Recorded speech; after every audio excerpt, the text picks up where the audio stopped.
I squeeze my eyes to block out the light shining in. I try to stretch as I slowly wake up, but find myself weighed down. Turning my head to look behind me, I see Logan fast asleep, and the night comes rushing back. We lost ourselves in each other twice more. The second time came as soon as our ragged breaths had steadied from the first.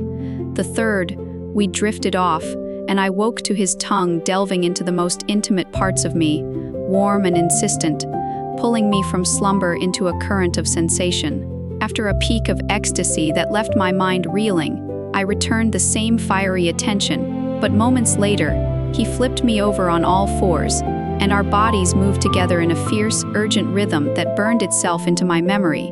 That was probably the most electrifying of all three. With thoughts of my last one-night stand, the guy had stayed till morning, and all but refused to leave. I vowed then to avoid any kind of awkward morning encounter again. I slowly extract myself from under Logan's arm and legs. I pause on the edge of the bed for just a moment.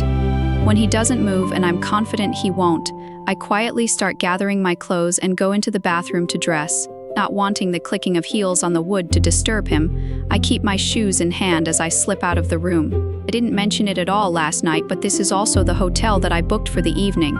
With my back up against the wall, I slip on my boots and take the elevator up one floor to my room. I head straight to the shower. Once I get to my room, the images of last night replay while I clean up. There was very little conversation between us last night. It was all primal and fiery, every touch a language of its own. Other than his name, I know nothing about him, and I'm glad to leave it that way. I assume with his comment about having a room for the night that he probably came off the cruise ship like many others that were there last night. After stepping out of the shower, I get ready for my trip to the resort. As fast as I can, I pack up and clear out. I want to avoid any chance encounters with Logan. Checkout was quick, and soon I sit back to enjoy the roughly 45-minute trip to Grand Comforts Resort and Spa. Are you sure this is the correct place, ma'am? With only a red Jeep in the parking lot, it does look empty and questionable. Yes, I say to my driver. Remember this place because we officially open Monday and we are booked solid. You may get some customers asking you to bring them back here.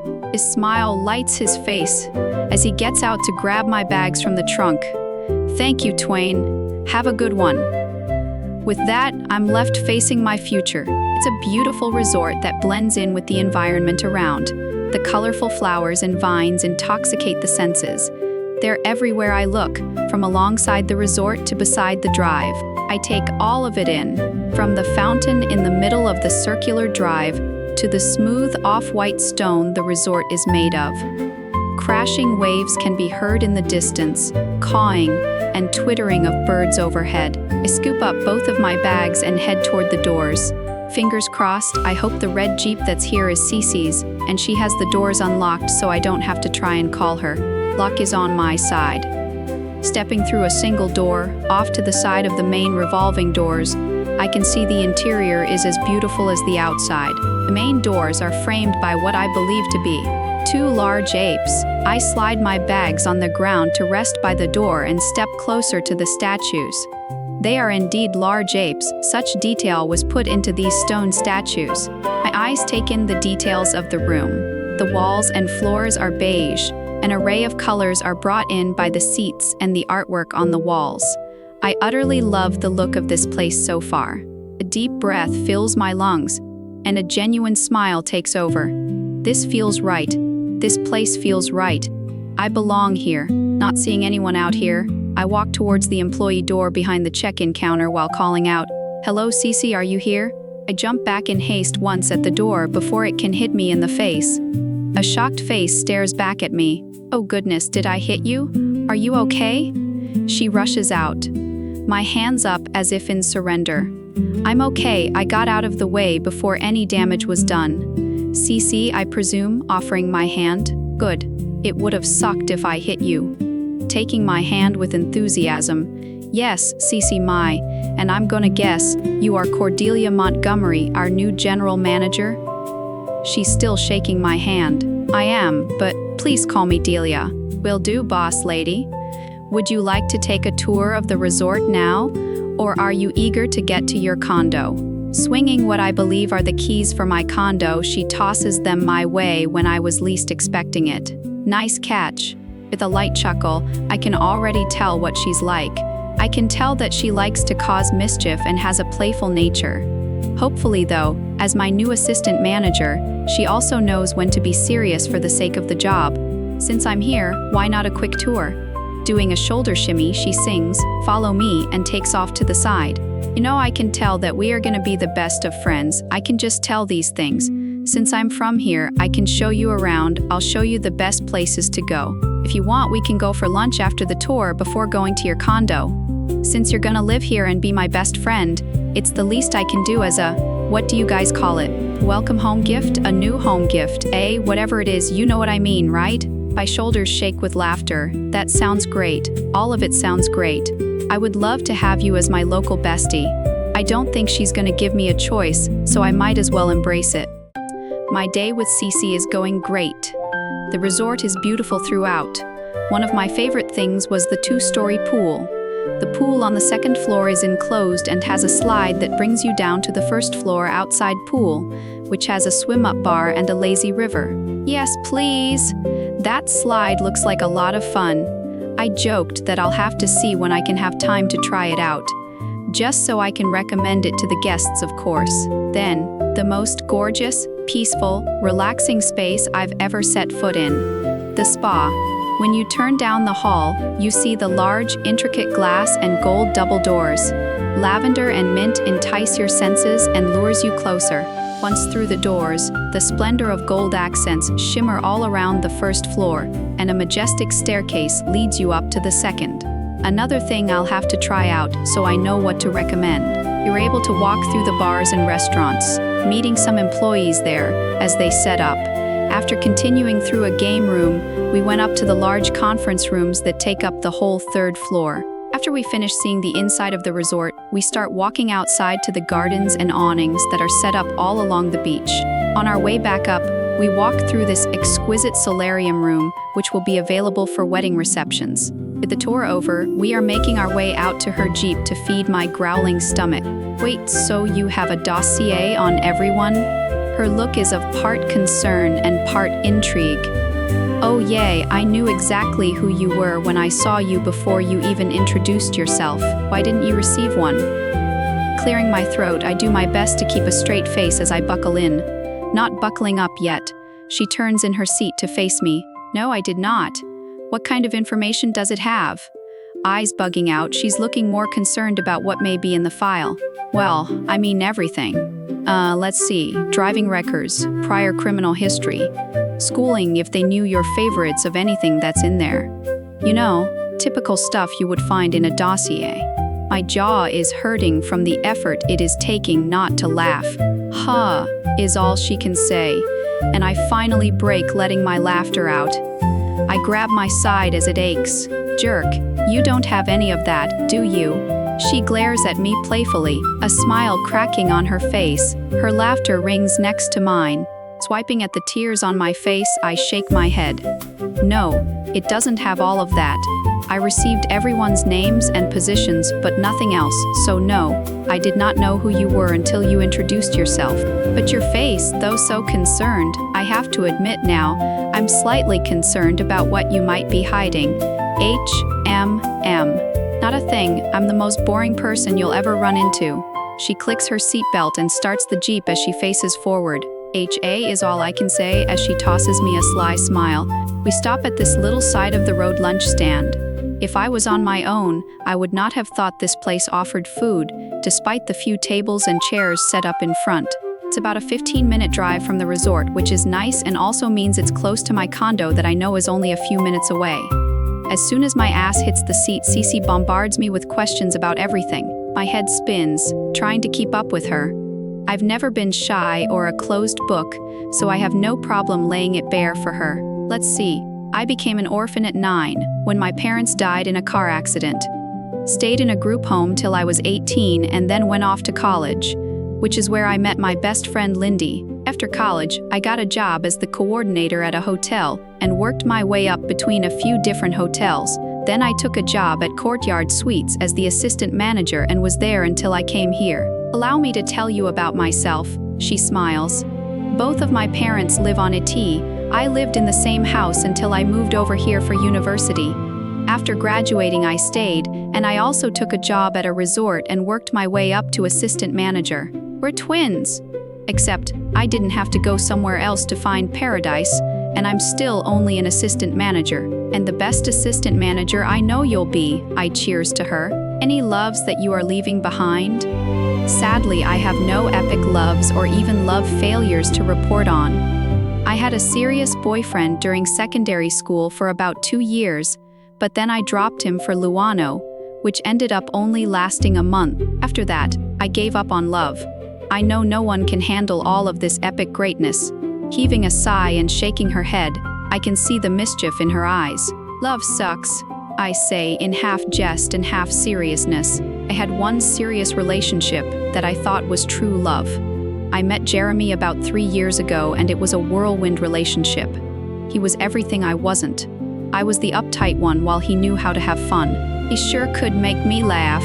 So after a year, when he proposed, I naturally said yes, but I realized that both he and I kept putting it off for the first year of our engagement until we finally set a date. But I caught him cheating a month before and ended it. That was 4 months ago. I'm not as heartbroken as you would think someone in my position would be. I think I realized after he proposed and it was getting real that he was all play, and I really couldn't picture forever with him. The thing that hurt me the most about this situation is that I realized it wasn't love. I didn't truly love him as I thought I did, which makes me question myself. Do I know what love really is and feels like? I take a sip of my drink and settle back in my chair. I can remember there was love between my parents, I think, but then going into foster care, there was no love there to be given. So really, it hurt the most that I doubted and questioned myself and my worth for a hot second before snapping back to reality and knowing it was just Jeremy that was a problem. I scoff out a light chuckle, trying to lighten the mood. I did not mean to go so deep with my revelation. It ended up being easy to call it quits with Jeremy and to take this position. The only person in New York I will miss is Lindy. So gosh, finally concluding this talk about me, myself, and I am really glad I came here to paradise to find my newest best friend. I smile over at her. Stars dance behind my eyes as I continue to push the heels of my hands into them. My phone smashes to the floor as I stand and grab a beer bottle off the coffee table, hurling it towards the wall. Soon, a pile of glass is all that remains after the other 4 bottles followed suit. And I feel no better. I stalk into the kitchen and skip the beer. Grabbing down a glass, I watch mindlessly as the golden liquid pours and fills up the glass. The smoky scent hits my nose as I down half of the whiskey. Taking the rest back to the living, the couch engulfs my body in the plush cushions. My mind whirls over the last 24 hours. Waking up from the most amazing night I have ever had, I found Delia had left without a trace. We barely spoke, but it was the most connected I've been to another person. I know she felt the same. It was in her eyes. I am the last person to believe in love at first sight, but since I first saw her, she was the only thing on my mind. The night kept replaying in my head the whole drive back to my condo. I was only back at my condo for an hour trying to fool myself into getting some work done when I received the phone call. My father had passed away from a heart attack early this morning. He had been traveling around Europe with his teeny bopper girlfriend when this occurred. Growing up, my father was a workaholic, just as bad as I can admit to being. My father stayed late, worked weekends and holidays, trying to make a name for himself. He never did. He made the money but never got his due attention. So him never making it to any of my baseball games or championships in high school, just to work now, seems like an enormous waste. I know he worked his ass off to support me and my gold-digging mother. She had high expectations for the life she wanted to live and demanded he provided it. There was no love between those two, and I was thankful when Dad came to his senses and divorced my mother right after my high school graduation. That's when my father became a dad. With my mother gone, he no longer worked himself to the grave. He started showing an interest in me and encouraged my desire to be my own boss. After my freshman year of college, I laid out my ideas and plans for my father about buying out a small hotel chain, which at the time only had 2 hotels. He jumped on board and offered half of the money with no strings attached, telling me I could pay him back once I made it profitable. He knew I could do it. He stayed close, but trying to make the hotels profitable ended up taking up a lot of my time. I saw him less, but we talked on the phone often. He would stop by my office randomly for a quick hello when he was not traveling, something he now took the time to do, and typically it was with a new woman on his arm every few months. My last conversation with him was just a few weeks ago, before I left to come here. He was thrilled for me and this resort opening. He planned to come out a few weeks after opening to stay. Somehow, Tahiti is one of the few places he had yet to visit. The harsh ring of my phone pierces through my drunken stupor. I don't pay attention to the name as I answer, a decision I immediately regret. Darling, I heard about Thomas and wanted to see how you were doing. Not that. That man deserves anyone's sympathies. The nasal voice causes my eye to twitch. Victoria, shut up. He was my father, and for the last 12 years, he was a better parent than you were for the entirety of your motherhood. So just shut up. You don't care how I'm doing, and I don't care to talk with you. Controlling my urge to throw my phone, I simply tossed it over to the chair after making sure I disconnected the call. Some mother she is. I have never been close to her, not even when I was younger. Apparently, I preferred my nanny over her. I don't know why it ever bothered me when my dad didn't make it to any of my games, but I couldn't give a shit that my mother was never there either. Before my father started traveling, he had me sit down with him and his lawyer, and we put all of his affairs in order, just in case something ever happened to him while he was gone. We made all of his funeral arrangements, and every year after, we sat down to meet and make any amendments. So all I had to do after receiving the news was make a few phone calls, and it would all be taken care of. His body is being flown back, and the service will be next week, allowing myself today to wallow in this pain. Tomorrow, I'll make my arrangements to head back to LA. For the time, I'll stay till Monday and be here for opening day, but leave immediately after. Babe, he stopped by twice now. Thinks he can demand answers from me? Puh, Lise, he knew I hated him, right? I did my best to make sure every time I saw him that he knew. Blight pounding in my head intensifies as I listen to Lindy. Why the hell is Jeremy bothering her now, after 4 months of silence? He was at work when I went and packed my belongings. I made sure everything of mine was out before I left that day. There would be no going back. I left him a note on the kitchen bar saying, "I'm sorry we ended this way." Underneath it all, I always thought we had a strong friendship as the base of our relationship. Yes, I was wrong. All of my stuff has been moved out. Anything that is left here is yours to keep. I don't expect to see or hear from you again. You can collect my key from Ray. Have a good life, Jeremy. I don't know why, but I expected to hear from him, a call, a text, an in-person visit. Something. Anything. I got nothing. Why now? What did he say to you? He's off the rails, babe. His train is chugging, slowly I might add, down the wrong track. He thinks you're playing a game and you'll be coming back to him. Babe, listen. He wants to know when you'll be back so he can prepare. He said he's taking a vacation soon and wants to make sure you don't show up when he's not there. Her giggle filters through. I almost apologized to him after he said that. You know, for all the times I told him to grow a pair because he didn't have any balls. Yeah, well, the balls it took to say all of that with a straight face, guess he's got some. Hitting speaker on my phone, I set it down on the counter and lay my head next to it. I'm sorry you have to deal with him. It mystifies me that he would think I would go back to him. And why now, 4 months later? Don't sweat it, babe. I can handle him. I just wanted to let you know he's sniffing around. Thank you, and just ugh. I'm not going to give him another thought. That girl. Well, I've got to run. Good luck with your opening in 2 days. Love you. Love you too, Lindy. Straightening up, I peer around my new kitchen with its high-end appliances and shining marble countertops. I hardly cooked back in New York, seeing how I was a college student. Then when I moved in with Jeremy, he preferred to eat out or order in rather than cook. I feel optimistic that I can create decent edible meals here. The rest of the condo surprised me. The walk-in closet in the master bedroom is the size of the bedroom I had in the apartment Lindy and I shared. And when I walked into the master bath and saw that it has a 2-person clawfoot tub, a moan escaped me, and then I saw the large shower. It has a total of 3 shower heads, one on top, giving it the rain shower effect, and one on each wall. I stripped as soon as Cece left last night. Vaulted ceiling in the living room makes it appear larger, with the natural light that comes through the balcony doors.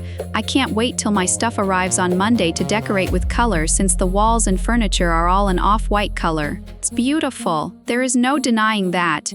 But my soul craves color. AHH. The clanging of the oven door as it shuts rings through my ears. I run to the sink and submerge my hand under cold running water. Shit, stupid, stupid, stupid. Who tries to grab a hot pan without an oven mitt? I apparently do.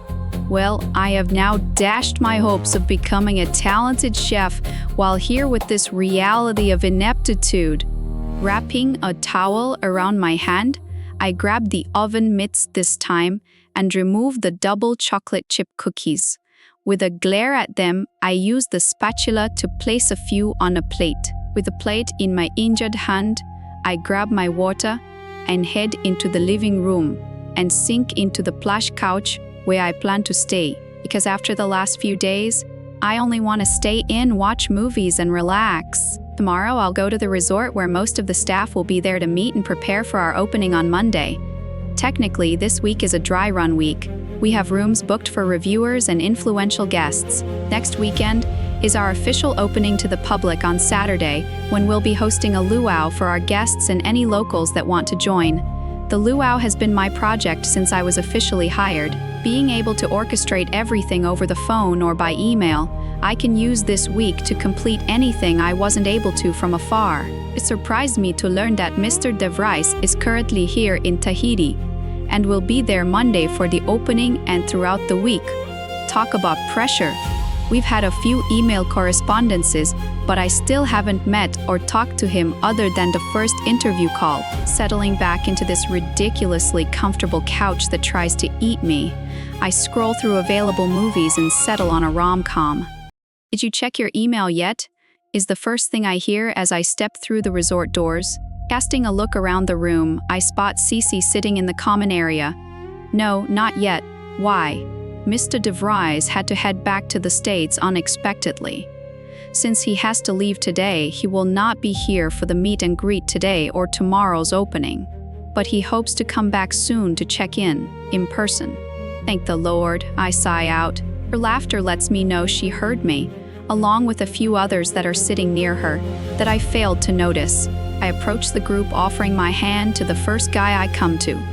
Hi, I'm Cordelia Montgomery, your general manager. Once I met everyone, I take a seat next to Cece. Out of the group, I found some will be working the front desk and the others are bellhops. There are more employees here working on different things and the rest have yet to arrive. Today is about getting to know each other. Over a freshly cooked hibachi lunch, we sit and talk as more people filter in and join us. Soon we're told the chefs set up and are ready for lunch. Let the others go first as I hang back. It's a little surreal for me to think about.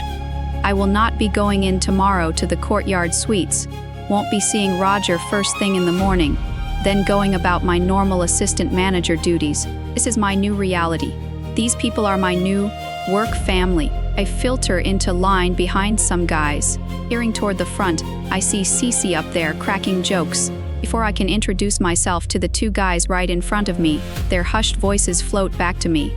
But why didn't Cece get the position? Why did they bring in some foreign woman? At least Cece would have been a tolerable option. I agree.